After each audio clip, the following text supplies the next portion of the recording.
Hey guys, Lokai here. I know it's been a bit since my last video, but there has been a reason for that. Basically, it's just been the usual work and a lack of motivation to make a video, and also somewhat of a lack of time as well. But now I found the time and the motivation to make a video, hence why I'm here right now. And judging from the title, I think you know what the topic is about. It's been a while since I've talked about Pokemon, so I figure I would drop by for no particular reason. Yeah, great time to come back and add to the discourse, huh? To recap my thoughts on Pokemon from last time.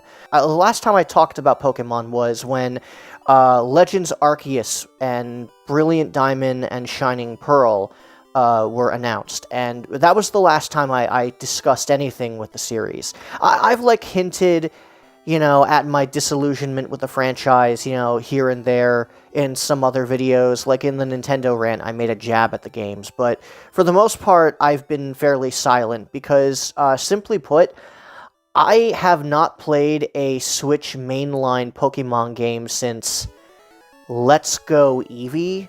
Yeah, it's literally the very first one. Now, that's not to say that everything that the Switch has done with Pokemon has been bad. In fact, there's actually one other Switch game from Pokemon, a mainline one, that does pique my interest, and I will talk about that in a moment. I think most people know what it is. When it comes to Pokemon, it's been a while since I've talked about it, because honestly, I've just been so distant from the franchise, at least in terms of the RPGs, because I haven't really liked the direction they've been heading, but also just because I just wanted to talk about other stuff, really. But last time I talked about Pokemon was with the Sword and Shield debacle and the aftermath of it. And honestly, while some of my thoughts have changed a bit, most of my general thoughts still remained.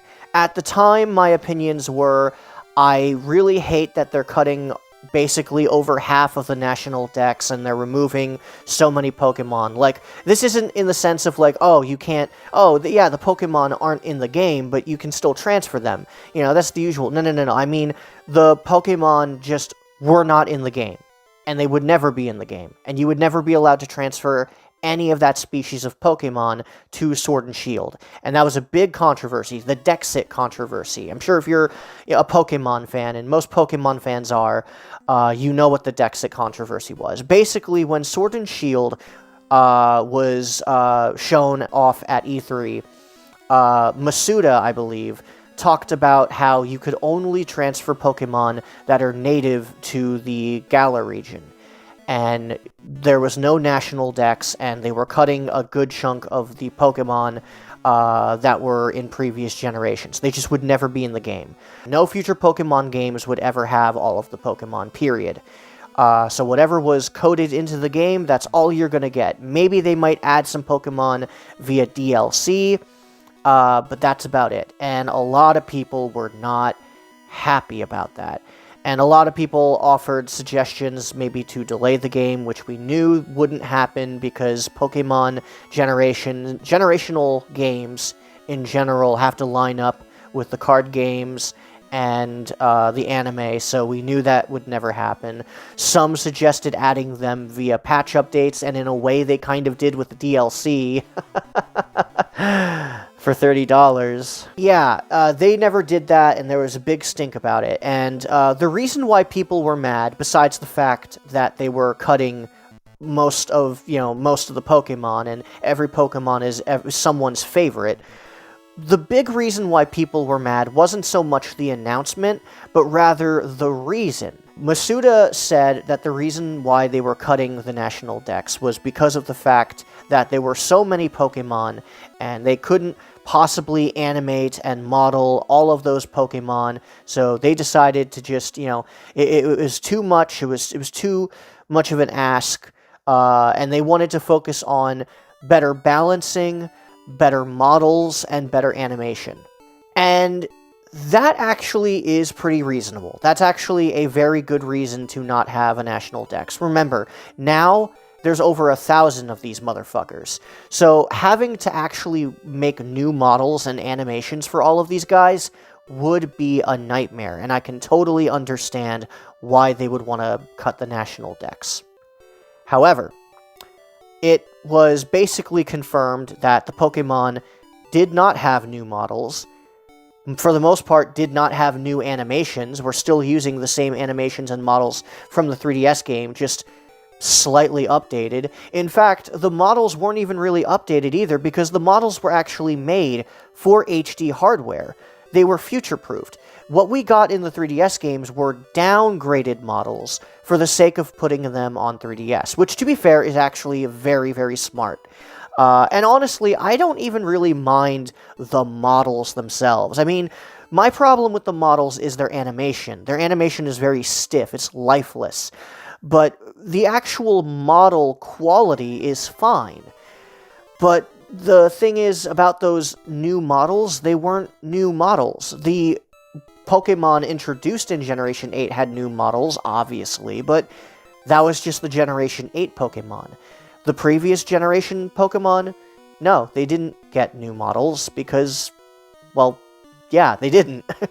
There were barely any new animations. Hell, even for NPCs and, major characters in the story, they were reusing animations as well. Like Hop, the rival for Sword and Shield, is literally using the same animation that Hau used in Sun and Moon. The weird posing where he's just bopping his head up and down while moving his hands, and this really uncanny pose, and I don't know what he's doing. And that was all over the place. And reusing animations is not inherently a bad thing. That is perfectly fine and perfectly understandable. But again, the reason why they were cutting so much of the National Pokédex was because of these higher quality models and animations. And there weren't any. And, people will point to the occasional animation that looks decent. Like, one of the things people love to retort back to is when they use Cinderace's exclusive move, his move where he kicks a rock and it turns into a fire soccer ball. And yeah, that's a really good animation, but that was only made for Cinderace. So no shit, it's actually going to be better animated because they only have to animate that move for one Pokemon. When we're talking about the bad animations, we're talking about stuff like Brick Break, Double Kick, Tackle, Quick Attack, Tail Whip, stuff like that. Occasionally, there were some better animations, like, for example, Hyper Beam. Hyper Beam, not for nothing, in Sword and Shield looks really frickin' cool, and I will definitely give them that. But for the most part, the higher quality models and animations was a complete lie, as was the balance, because the balance of Sword and Shield was terrible. Like, the Sword Pokemon was easily the best Pokemon of the entire game. It was a Mega Rayquaza situation again. So the whole thing about balance and better model quality and better animation, it was all a lie. So why were they cutting them? The reason why was because Pokemon games have been rushed out so often. They have to be made almost yearly. So that means that the devs, whether they like it or not, have to start cutting corners somewhere. And now they did so with the Pokemon. You saw a bit of this with the 3DS games. The 3DS games had some very obvious cut corners, but for the most part, the games were fairly finished. But there were some cut corners. X and Y had a very bad post-game, basically no post-game, honestly. Oraz got rid of the Battle Frontier, and some other things from Emerald just didn't carry over. Sun and Moon definitely had some things that were on the cutting room floor that you can sort of see what they were going for at times, but then you realize they didn't have the time to finish it, which is why Ultra Sun and Ultra Moon were kind of a slap in the face in a way. Yeah, the 3DS games definitely had cut corners, and it was really annoying, but at the very least, the games were still mostly completed.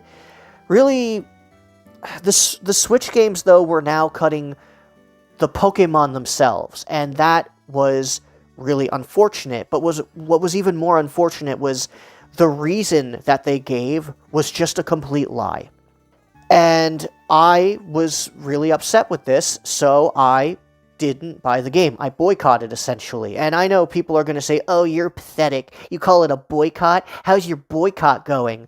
But you guys don't really know what a boycott is, do you?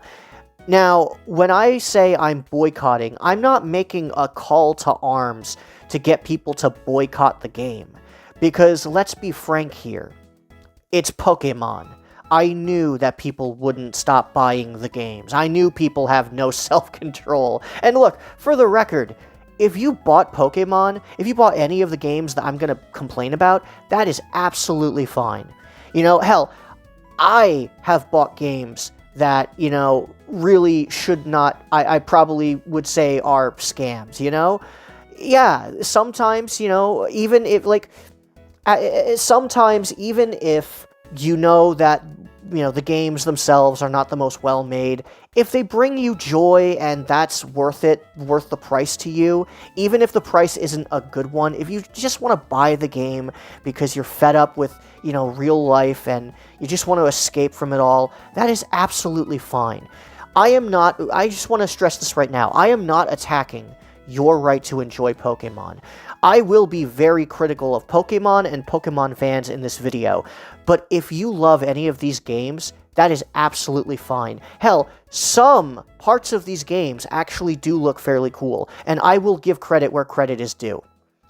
And if you enjoy any of these games, all I ask is that you just hear me out and understand why I have a problem with them. I think if I can be civil about this, Pokemon fans should be too. For me, I was not happy with the direction they were taking Sword and Shield, and later on the franchise.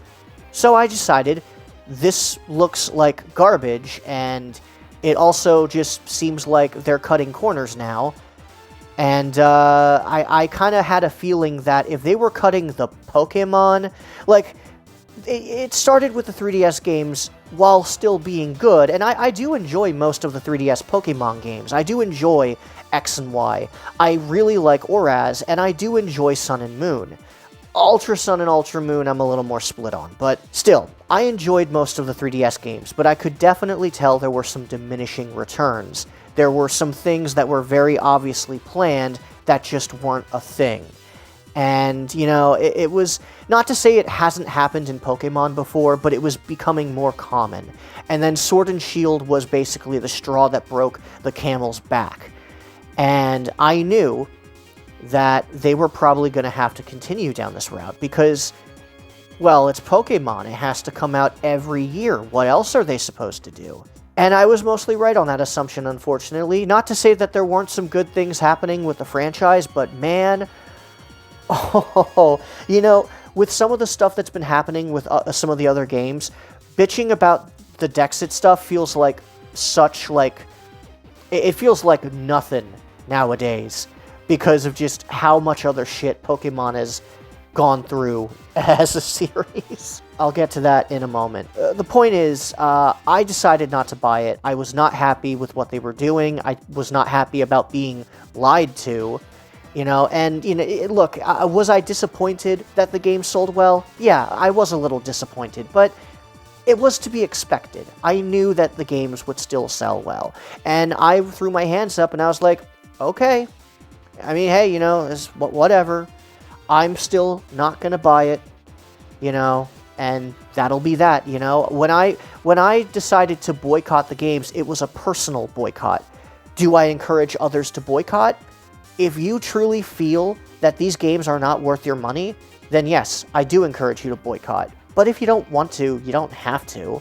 You just speak with your wallet, really. I spoke with my wallet, and if you are okay with it, or hell, even if you're not okay with it and you just want to buy it just because you want something that makes you happy, then that is absolutely fine. But as for me, I made my voice clear, and I didn't buy it. And, honestly, most of my thoughts from that time mostly still hold up, and mostly still hold true. Now, there have been solutions that people have had, and for what it's worth, Game Freak has kind of been trying to make some changes that make this a little better, kind of. One of the things I mentioned on my Facebook and Twitter, I don't know where on them, you can look for them if you want to, but one of the things I did mention was maybe they could make some kind of battle simulator mode where you could use all of your older Pokemon, because another one of my issue was that Pokemon you transferred from bank to home, if they weren't in any of the Switch games, they were just unusable. And for the most part, that still holds true. Thankfully, I think every single Pokemon is in at least one of the Switch games, so it's not so much of an issue anymore. But it was an issue for a time, and Pokemon Home, as it stands, is remarkably bare for the price they're asking for. I think giving, like, the Pokemon you have in Home something to do would be really nice. You know, like, even just a Pokemon me mode or something. You know, like mini games or, hell, even a battle sim. They did make Pokemon Champions, which I'll talk about in a minute, but I have my issues with that. The idea is great, but they once again made it so they don't have all of the Pokemon, which completely kind of defeats the purpose of Champions for me. I know they said that, you know, or at least it's assumed that Pokemon Champions will have future Pokemon added in updates, and, you know, if that's the case, fine. But how long are we going to wait before more Pokemon are available? I know they're going to be drip feeding them, and it's a free-to-play game, so there's probably going to be some kind of monetization scheme that's going to be really, really garbage and really gross, but whatever. As of this recording, for the first chunk of this video, the way I'm going to make this work, so for those who don't know, I flashed it on the screen earlier, if my editing isn't off, that a Pokemon Presents is happening very, very soon. For the first chunk of this video, I'm going to be talking about my updated thoughts on Pokemon and how the franchise has been going as an outsider, as someone who is a former fan, how I feel the franchise has been going, and just my updated thoughts on the whole thing as someone who is a former fan. You know, that is the first chunk of this video. The second chunk of this video will be me talking about the Pokemon Presents and what there is to it, and what announcements were good or bad, or what have you. And I'll be mostly focusing on the games. I'm not really a huge player for the TCG. I like the TCG, I like collecting it, and, you know, playing it's fun, but I'm not as into it as I am Yu-Gi-Oh!, so I'm kind of going to just leave the TCG out of it. I know they have a bunch of really just gross, disgusting, overpriced Lego sets, which, believe me, have been talked about, but I'm not going to talk about it because I'm not really into Lego. So I'm mainly going to be focusing on the RPGs. But in terms of, like, the first chunk of this video, skip to this part if you want to just get to my thoughts on the Presents. I'll leave the time code up for a good chunk of the video, just so that way, you know, throughout the video, if you just want to skip around, you can, and I'll leave it in the description or a comment or whatever, whatever YouTube has, because they update their website in the worst ways. Point is, the first half of this video will be before, or the first chunk of this video will be before the Pokemon Presents. Hey guys, if the audio sounds different, it's because I'm inserting this after the main recording. I wanted to nip this in the butt before I finish, you know, the first chunk of this video. I know some people are probably going to say, because I haven't played any of the modern Pokemon games on Switch, that I shouldn't really have a right to say anything on them. As if that's supposed to silence me from having an opinion from what I've seen on, you know, several reviews and videos and, you know, tons and tons of, you know, footage that was released for marketing material and such. And, look, if this were a review of the games or like a retrospective, then I would completely 100% agree. It's not. It is basically me just rambling about me as someone who left the series, as basically someone who's just kind of been an outsider to the mainline RPGs for the past, you know, couple, 5 years? Not a couple, but, you know, 5 years or something. Like, yeah, if I were reviewing these games, if I were talking about them in, like, a reviewy style, then yes, I would absolutely have to play the games to completion. But I'm not. I'm just talking about from what I've seen online, from what I've heard, from what I've witnessed, and, so on and so forth. No, I do think I can have an opinion. You can form an opinion from what you see from LPs and such. Now, is that opinion something you can professionally speak about as like a reviewer or such? No. But this isn't a review. This is just me rambling. This is basically the equivalent of a rant or a random ramble or something like that, And at that point, yeah, I can basically talk about and form an opinion on whatever I want, because I'm not reviewing these games. I'm not pretending to. Again, if I'm reviewing the full game, then obviously, yes, I should play most, if not all of the game, preferably all. But that's not what I'm doing here. So if you say that I shouldn't have an opinion because I didn't buy the games, I'm just going to ignore you. Because, let's be frank here. If I did keep up with the series and I did buy the games, people would say I don't have a right to complain because I bought the games, they got my money, and that's that. So, yeah, I'm just going to ignore you if that's the case. So, back to what I was saying. Sword and Shield, wasn't happy with it. Didn't buy it, wasn't happy at all.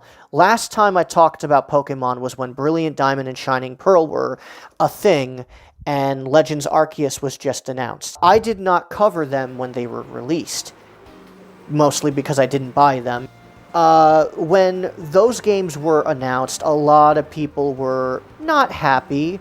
Some people were a little curious about Legends Arceus, but generally speaking, the reveal for those games did not go over well. Brilliant Diamond Shining Pearl basically crashed and burned. It was such a half-assed remake, and probably the biggest sin of them all, which is especially big for Nintendo. Nintendo has their issues, especially with price gouging, but one of the things I do give credit to Nintendo for doing is actually polishing their games. Guess what game wasn't polished? Now, to be fair, it wasn't made by Game Freak, it was made by Ilka, but I don't give a shit who made it. Brilliant Diamond Shining Pearl were released woefully unfinished. There were tons of glitches and crashes and softlocks, and it was embarrassing. And it was such a simple game, too. It was such a simple remake. It was basically a almost one-to-one remake of the OG Diamond and Pearl. Not Platinum, Diamond and Pearl. Which are very simple games to recreate. And, I wasn't a fan of the fact that they were doing such a simple remake. At the time, I thought, it was okay, but looking back on it now, I think I was a little too easy on it. It was such a simplistic remake, so it releasing unfinished is just embarrassing. Like, even if you enjoy BDSP, and I hate that acronym, by the way, because it sounds very close to a certain other acronym, which I won't get into. BDSP was such a simple remake, and yet the game just was not polished. It was using MIDI files of the DS music at launch. It was freaking, like, there were softlocks galore, and there were, like, the other bugs and crashes, and it's like, how was this acceptable? Now, I know Pokemon is second party, so it's not entirely made by Nintendo, but Nintendo is still, like, overseeing these games, at least a little bit, right?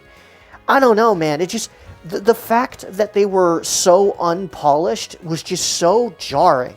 I was a little worried about this, because take a look at Sword and Shield's wild area, and just look at how ugly it looks, and look at Sword and Shield with the Dexit controversy, and how many cut corners there were, and it's just, I was worried that things were gonna get worse before they got better.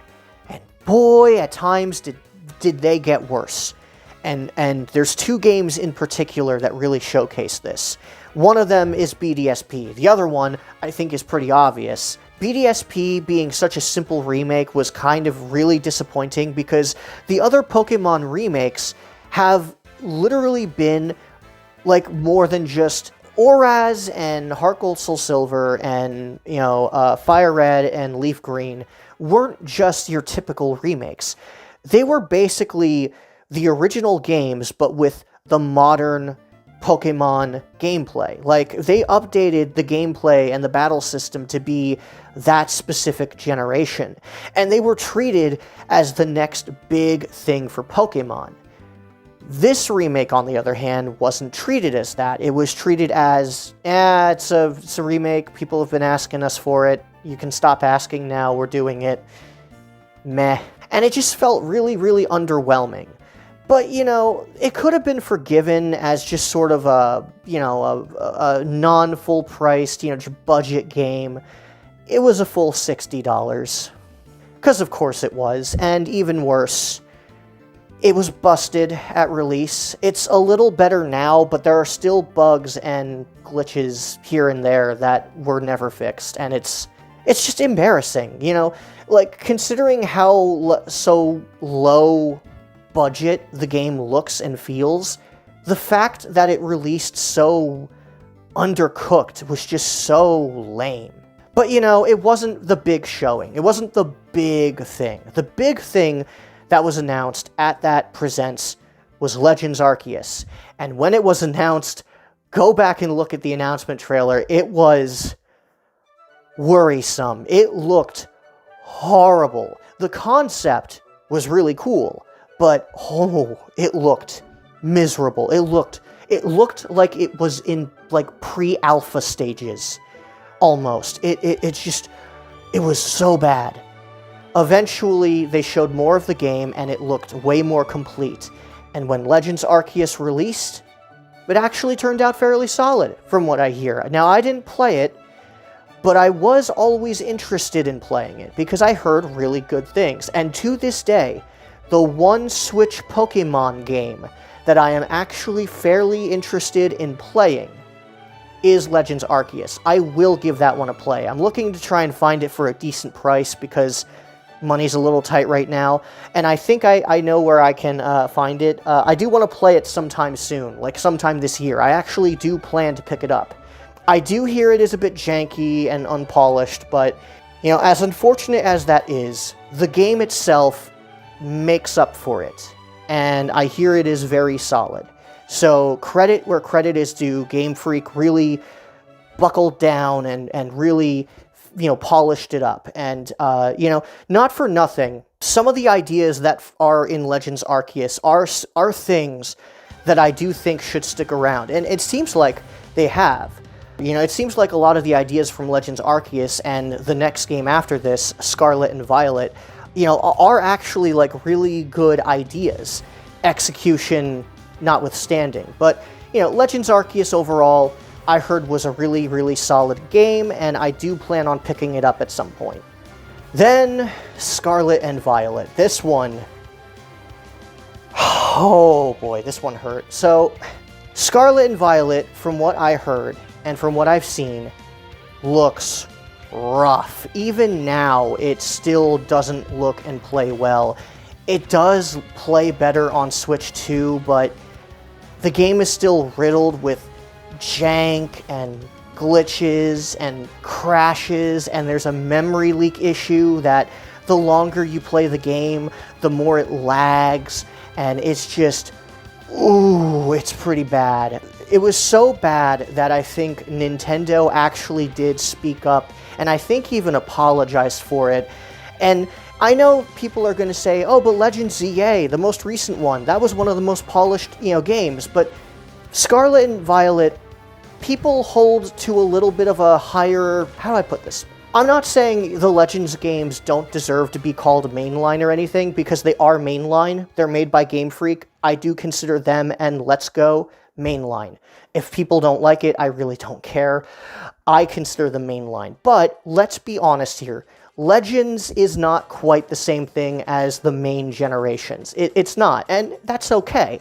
So when Legends ZA came out, I kind of figured it would probably be a lower budget and not quite as ambitious as the next generations, because with Generation 9, that is the next era of Pokemon. That, for all intents and purposes, is the next big thing. Even bigger than the Legends games were. Legends was just the testing ground. This is the next big thing. It was an open-world Pokemon game, and that sounds amazing. Man, they did not do an amazing job in execution. Okay, so the foundation that Scarlet and Violet leaves is not a bad one. In fact, I've seen a lot of footage of the game, and while it looks awful, the actual idea, some of the stuff they do, has been stuff I've been asking for. For one thing, they have actually started to update some of the models and animations, which is appreciated. Not all of the updates I really like. Some of the Pokemon have a weird shine to them, and it looks okay for some of the metallic ones, but others it doesn't look great. But I'm appreciative that they at least tried to update the models. They updated the animations. Pokemon actually touch each other when they attack. That was nice. That was a thing in Legends Arceus, but I believe they carried it over to Scarlet and Violet, and again, that was nice. I appreciate that. And on top of that, I also appreciate how, they tried to go open world. And there were a lot of cool ideas that came because of that. For one thing, Pokemon, whenever you fought a Pokemon trainer or fought a wild Pokemon, instead of, teleporting to an RPG battle area like, most RPGs do, which I was perfectly fine with. I never really minded that. I know a lot of people didn't like it. I don't really get it. I was always okay with it. But now, you just fight in the world. You just fight in the world. The world around you still goes on while you're battling. And, not for nothing, that's actually pretty cool. I'm okay with that. The problem is that several NPCs and wild Pokemon have no idea what personal space is, and I'll show you some footage from other people in the background. I'll give credit where credit is due in the description and in the video, but yeah, as you can see, they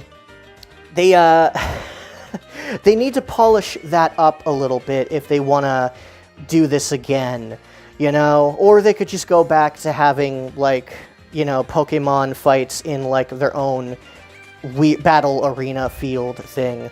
I'd be fine with either, honestly. I would prefer if they take what they did with Scarlet and Violet and just polish it, but if they decided not to do that and go back, that'd be fine.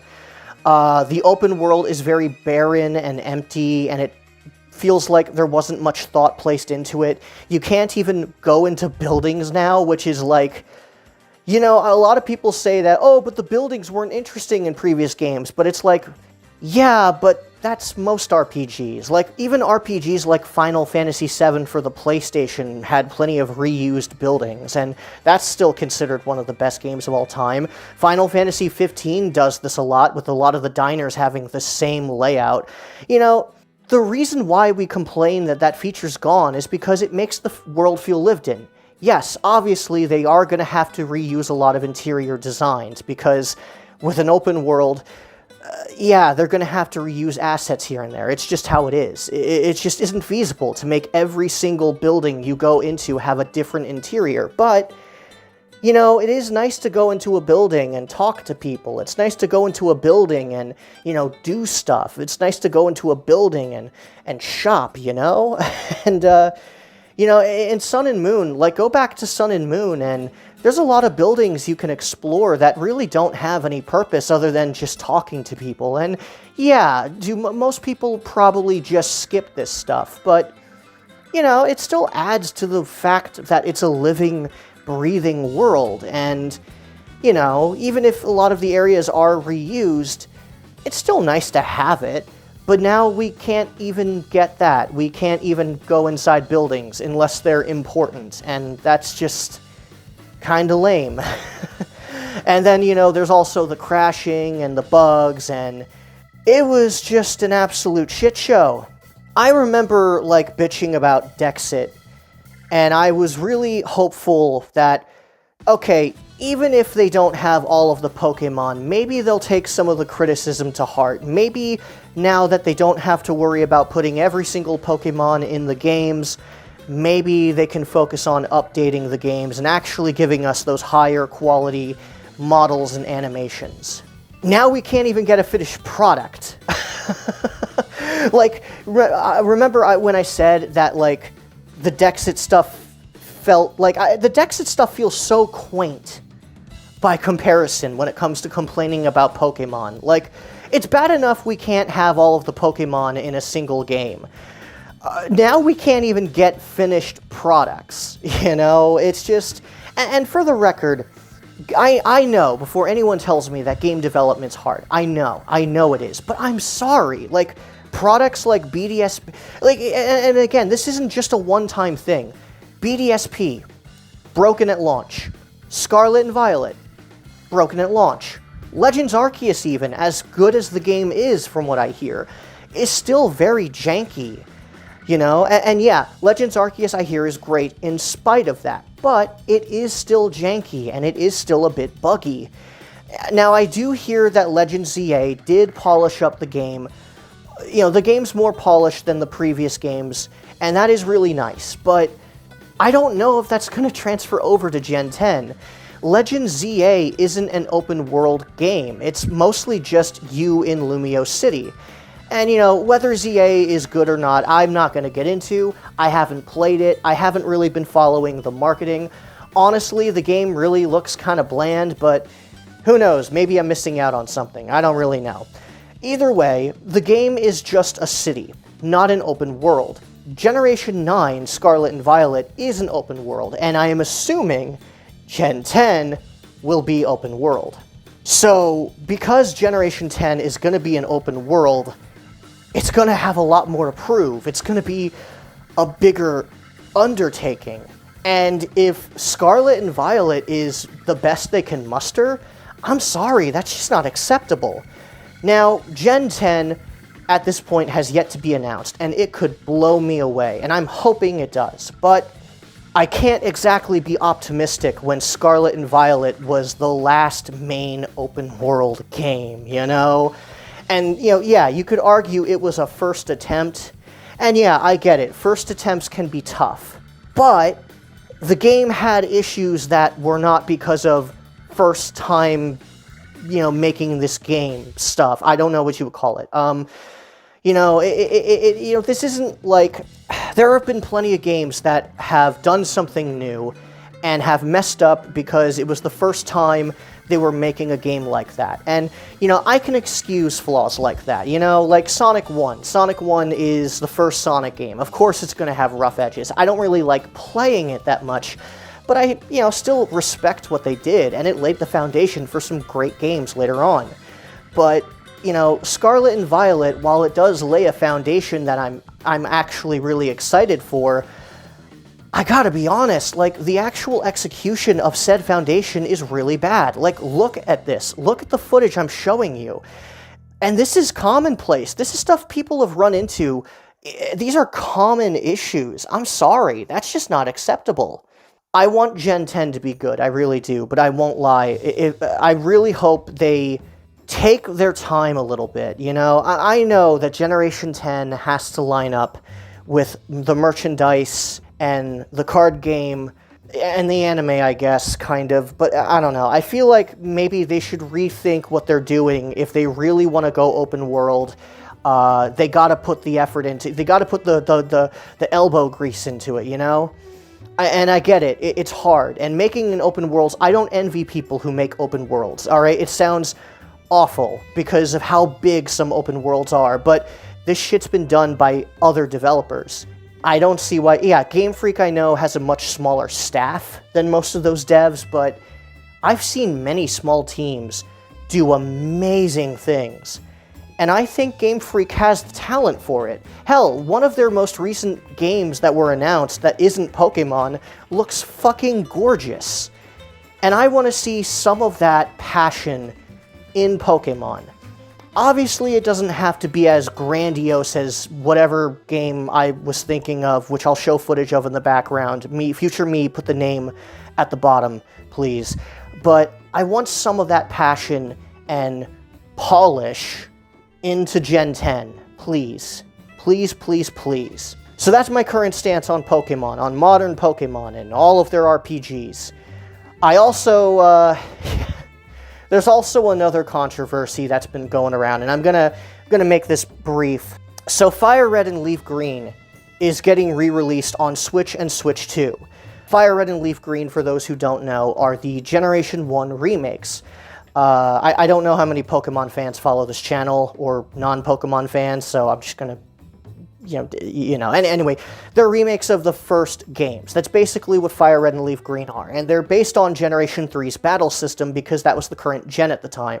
And I am so happy they're finally re-releasing the older games again. You know, they did so with the Game Boy games, and then they just kind of stopped, and after Crystal on 3DS, we just kind of didn't get anything, and now they're finally doing so. And yeah, I know, it's emulation, it's ROMs, but, you know, it's a turn-based RPG.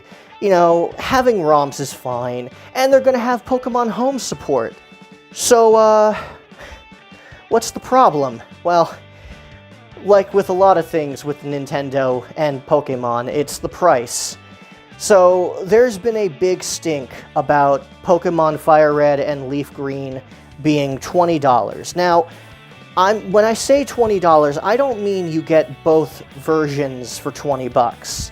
I mean, you get one version of the game, and one version only, and it's only in that one language. You know how the Mega Man Zero ZX games, they had, like, multiple languages? You know, they had the ROMs, or not even ROMs, they were actually, I think they were source code. They were using the original source code, or the DS's source code, but regardless. You know how Mega Man Zero and ZX, you know, they had the game in multiple languages, and you could switch between them on the fly, and with Battle Network, they had the multiple versions. They did the Pokemon thing where they had two versions of the same game, and you could play both in Battle Network, and, you know, those games were fairly priced for the most part. Yeah, Pokemon doesn't do any of that. I'm really not that surprised. I'm not really even angry about it because I knew it was going to happen. This is modern-day Nintendo and modern-day Pokemon. Of course they're going to overcharge for a single ROM because that's just how they are. But yeah, people have been complaining about it, and there's been a lot of people who have taken it a bit too far. You know, Pokemon fans who are like me and haven't been satisfied with the newer games and thus have kind of strayed away from Pokemon have been, you know, some people have been saying, oh, if you buy this, you're part of the problem, you're the worstest person ever, and it's like, chill, okay? Look, just because you boycott something doesn't mean others have to. You don't see me telling people to not buy the game anymore, now do you? It's just not nice. But then there's also people who are saying, oh, it's $20, bro, what are you, a fucking broke-ass bitch? And it's just, that other side's not good either. Like, I love that Nintendo and Pokemon fans have resorted to making fun of poor people because they dare to complain about the price in the middle of a recession. And I know, that's the extreme of the extreme, but they're out there, and they're annoying. But then there's also the other extreme, where they say if you buy this, you're basically, you know, supporting this and this and that. And yeah, in a way they are, but like, it's none of your fucking business what people do with their money. You know, if they just want to, hell, I'm gonna put my 2 cents, and if you're gonna tell me that because I'm doing this, that I'm part of the problem, go right ahead, but it is also my money, and I can do with what I want.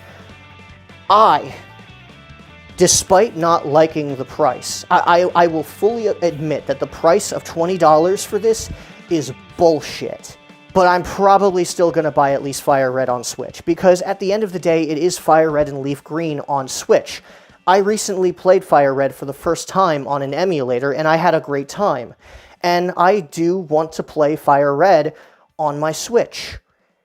And I do kind of want to support the game, because I also want, you know, Game Freak and Nintendo to re-release more of their older, you know, Pokemon games, you know, more of the backlog. But that doesn't mean I have to like the price. And before anyone says that I'm part of the problem and that you shouldn't have an opinion on you know, Pokemon and being anti-consumer because you supported this product, may I remind you that that argument is stupid. Because if you support the product, You're not allowed to have an opinion on it because you supported bad business practices. But if you criticize something without buying it, the other side of the coin will tell you, oh, you can't say anything about it, you didn't buy it. So both sides of the argument are stupid.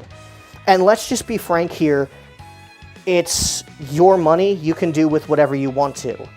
You know, look, I understand people are saying that, you know, the people who are complaining about it and that it sets a bad precedent are absolutely right. And they are absolutely free to voice their complaints. I've voiced my complaints. But if you're gonna go after people who just want to buy the game, if you just want to go after them and bully them because they dare buy a game that they wanted to buy, I know people are gonna say, oh, well, emulation's free, bro. Yeah, it is free, and I use emulation. But, you know, I still want to play the game on Switch. You know, cool it. You know, I don't understand why people have to be so heated about discussions like this. I don't understand why we can't talk about this with a little bit of nuance, you know? Just because I'm supporting Fire Red and Leaf Green in a way, I'm going to be buying it, not day one because it doesn't have home support yet, but I will buy Fire Red at some point. Just because I buy it doesn't mean I condone what Nintendo is doing. You know, by that logic, you know, if you buy Yu-Gi-Oh cards, are you condoning Konami when they abuse their employees? Well, do you? You see how stupid that is? Look, you can share your grievances without bullying people. And that goes for both fucking sides. Stop bullying people, okay? You want to have a stance on something and speak up about it. And, you know, if you want to say that Nintendo is setting a bad precedent, that is absolutely fine. Hell, I'm right there with you. But I'm not going to bully people for daring to buy a $20 ROM, even if it is shittily overpriced. Alright, so that's basically the end of the first chunk of this. I know it's like 50 minutes long. The rest of this will be the recording after the Pokemon Presents happens, which will happen at the time of this recording, will happen tomorrow. So, anyway, that's all from me. Future me, let me know, what was the Pokemon Direct like in the future me? Please, enlighten us.